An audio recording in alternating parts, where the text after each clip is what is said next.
ವೀಕ್ಷಕರೇ, news outs ಕನ್ನಡದ ಮತ್ತೊಂದು ವಿಡಿಯೋಗೆ ಸ್ವಾಗತ. 12 ವರ್ಷಗಳ ಹಿಂದೆ ಕನ್ನಡ ಚಿತ್ರರಂಗದಲ್ಲಿ ಒಂದು ಮ್ಯಾಜಿಕ್ ನಡೆದು ಹೋಯಿತು. ಆದ್ರೆ ಆ ಮ್ಯಾಜಿಕ್ ಆದಾಗ ಅದು ಜೋರಾಗಿ ಸದ್ದು ಮಾಡಿಲ್ಲ, ಜನರ ಗಮನ ಸೆಳೆಯುವುದಿರಲಿ. ಅದೊಂದು ಮ್ಯಾಜಿಕ್ ಅಂತ ಅರ್ಥ ಮಾಡಿಕೊಳ್ಳೋದಕ್ಕೂ ಜನರ ಕೈಯಲ್ಲಿ ಸಾಧ್ಯ ಆಗಿಲ್ಲ. ಆದ್ರೆ ದಿನ ಕಳೆದಂತೆ, ವಸಂತಗಳು ಉರುಳಿದಂತೆ ಜನರಿಗೆ ಈ ಮ್ಯಾಜಿಕ್ ಬಗ್ಗೆ ಆಸಕ್ತಿ ಮೂಡೋಕೆ ಶುರುವಾಯಿತು. ಆ ಮ್ಯಾಜಿಕ್ ಮಾಡಿದ ಜಾದೂಗಾರನ ಬಗ್ಗೆ ಕುತೂಹಲ ಹೆಚ್ಚಾಯಿತು. ಆ ಮ್ಯಾಜಿಕ್ ಉಳಿದವರು ಕಂಡಂತೆ. ಆ ಜಾದೂಗಾರ ರಕ್ಷಿತ್ ಶೆಟ್ಟಿ.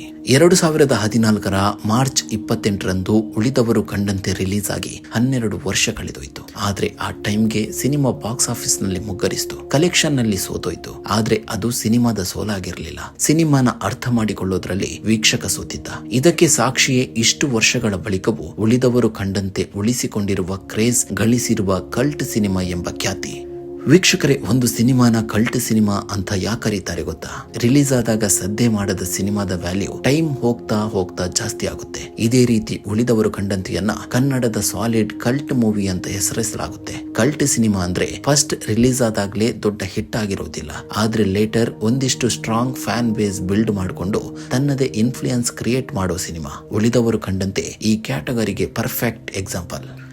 ಈ ಸಿನಿಮಾದ ಬಿಗ್ಗೆಸ್ಟ್ ಸ್ಟ್ರೆಂತ್ ಅಂದ್ರೆ ಇದರ ಸ್ಟೋರಿ ಟೆಲ್ಲಿಂಗ್. ಒಂದೇ ಇನ್ಸಿಡೆಂಟ್ ಅನ್ನ different character point of view ನಲ್ಲಿ ಹೇಳೋದು. ಇದನ್ನ ರೋಶ್ಮಾನ್ ಸ್ಟೈಲ್ ನರೇಷನ್ ಅಂತ ಕರೀತಾರೆ. ಆದ್ರಿಂದ ಸೇಮ್ ಸ್ಟೋರಿಯನ್ನ ನಾವು ಬೇರೆ ಬೇರೆ ಆಂಗಲ್ ನಲ್ಲಿ ನೋಡ್ತೀವಿ. ಫಸ್ಟ್ ಟೈಮ್ ನೋಡಿದಾಗ ಸ್ವಲ್ಪ ಕನ್ಫ್ಯೂಸ್ ಆಗಬಹುದು, ಆದ್ರೆ ಸೆಕೆಂಡ್ ಟೈಮ್, ಥರ್ಡ್ ಟೈಮ್ ನೋಡಿದಾಗ ಹೊಸ ಹೊಸ ಲೇಯರ್ಸ್ ಗೊತ್ತಾಗ್ತಾ ಹೋಗ್ತವೆ. ಅದೇ ಇದರ ರಿಪೀಟ್ ವ್ಯಾಲ್ಯೂ. ಮತ್ತೊಂದು ಸ್ಟ್ರಾಂಗ್ ಪಾಯಿಂಟ್ ಅಂದ್ರೆ ಇದರ raw feel. Mangaluru side culture, language, people ಎಲ್ಲವೂ ತುಂಬಾ ನ್ಯಾಚುರಲ್ ಆಗಿ ತೋರಿಸಿರೋದು. Tulu Kannada mix dialogues, local slang ಇವೆಲ್ಲ ಸೇರಿ ಒಂದು ರಿಯಲ್ ವರ್ಲ್ಡ್ ಫೀಲ್ ಕೊಡುತ್ತೆ.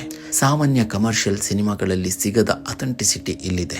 ರಕ್ಷಿತ್ ಶೆಟ್ಟಿ ಡೈರೆಕ್ಷನ್ ಬಗ್ಗೆ ಹೇಳಬೇಕಾದ್ರೆ ಫುಲ್ ಕ್ಲಾರಿಟಿ ಇತ್ತು. ಫಾರ್ಮುಲಾ ಫಾಲೋ ಮಾಡೋಕೆ ಹೋಗ್ಲಿಲ್ಲ, ತನ್ನದೇ ಸ್ಟೈಲ್ ನಲ್ಲಿ ಸಿನಿಮಾ ಮಾಡಿದ್ರು. ರಿಚ್ಚಿ, ಮುನ್ನಾ, ಯಾಕೂಬ್ ಪ್ರತಿಯೊಂದು ಕ್ಯಾರೆಕ್ಟರ್ಗೂ ತನ್ನ ಓನ್ ಸ್ಪೇಸ್ ಇತ್ತು. ಪ್ರತಿಯೊಬ್ಬರು ತಮ್ಮ ಸ್ಟೋರಿಯಲ್ಲಿ ಹೀರೋ ಅನ್ನೋ ಫೀಲ್ ಬರುತ್ತೆ. ಅದೇ ಈ ಸಿನಿಮಾದ ಬ್ಯೂಟಿ.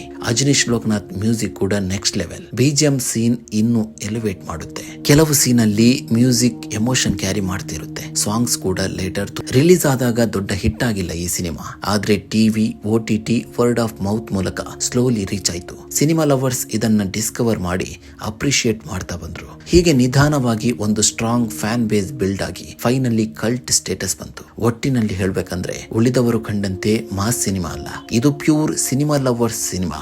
ಒಮ್ಮೆ ನೋಡೋದಕ್ಕೆ ಅಲ್ಲ, ಮತ್ತೆ ಮತ್ತೆ ನೋಡೋದಕ್ಕೆ. ಇದು ಟೈಮ್ ಜೊತೆಗೆ ಗ್ರೋ ಆದ ಸಿನಿಮಾ. ಅದಕ್ಕೆ ಇವತ್ತು ಇದನ್ನ ಕಲ್ಟ್ ಮೂವಿ ಅಂತ ಕರೀತಾರೆ. ನೀವು ನೋಡದೇ ಇದ್ರೆ ನೋಡಿ, ನೋಡಿದ್ರೆ ಮತ್ತೊಮ್ಮೆ ನೋಡಿ. ಸಿನಿಮಾ ಹೊಸ ಕಥೆ ಹೇಳ್ಬೋದು. ಉಳಿದವರು ಕಂಡಂತೆ ನೀವು ಕಂಡಂತೆ ಹೇಗಿದೆ? ಕಮೆಂಟ್ ಮಾಡಿ.